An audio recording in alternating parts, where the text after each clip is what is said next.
Welcome to Greek for a Week. We are considering chapter 2, verses 9 and 10 of First Thessalonians. Again, continuing the paragraph of chapter 2, verses 1 through 12, which is Paul's example of ministry to the Thessalonian church. So if you'll look here, verse 9, as well as verse 10, verse 9 starts with a gar, and we'll talk more about that in just a moment. But there is a close connection to the rest of the paragraph using the conjunction gar. So Paul says, "For you remember, brethren, our labor and hardship while working night and day for the purpose of not to be a burden to any of you. We proclaimed to you the gospel of God. You yourselves are witnesses, and God,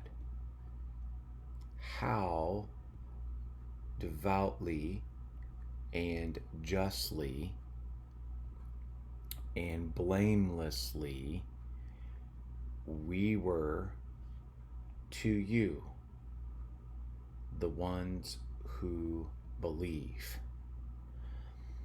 Again, there's a gar here in verse 9, and that gar again is providing further explanation of Paul's ministry, and it's describing his character to the Thessalonians.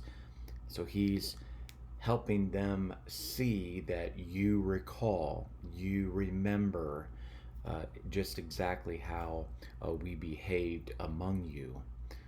So we have the mene menuete. So this verbal form here in verse 9 is a second person plural, present active indicative of mene manuo. And then you have your participle here, the erga zamenoi. So we have that participle, present middle participle. It's plural, nominative, and masculine of ergazomai. And I'm saying it's likely a temporal participle. So I suggested in the translation, while working night and day. Then the pros ta, and then here's our infinitive.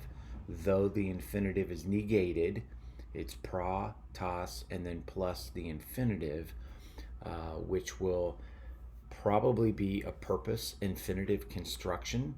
That's where Paul is claiming that they worked night and day for the purpose of not being a burden to any of you. Then you have here the final verbal form, which is the first person plural, aorist active indicative of keruso.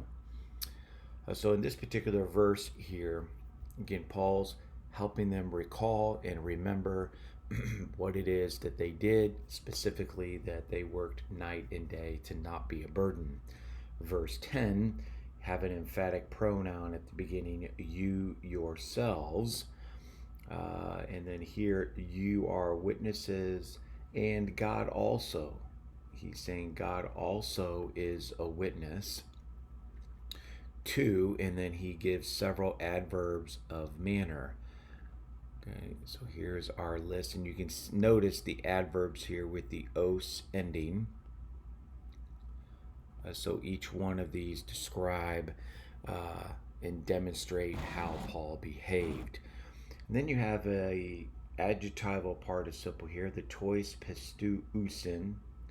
So that participle is a present active participle, plural, dative, masculine of pistuo, and that would be an attributive participle attributing a quality to the you, and that you there, you It's to the ones who believe, which is you. So I hope that's been helpful. That's verses 9 and 10. We will look at verses 11 and 12 to wrap up this paragraph next week. And then the following week, we will probably diagram just verses 9 through 12. And I might have a separate diagram that brings the entire passage together. Have a great week. See you next week.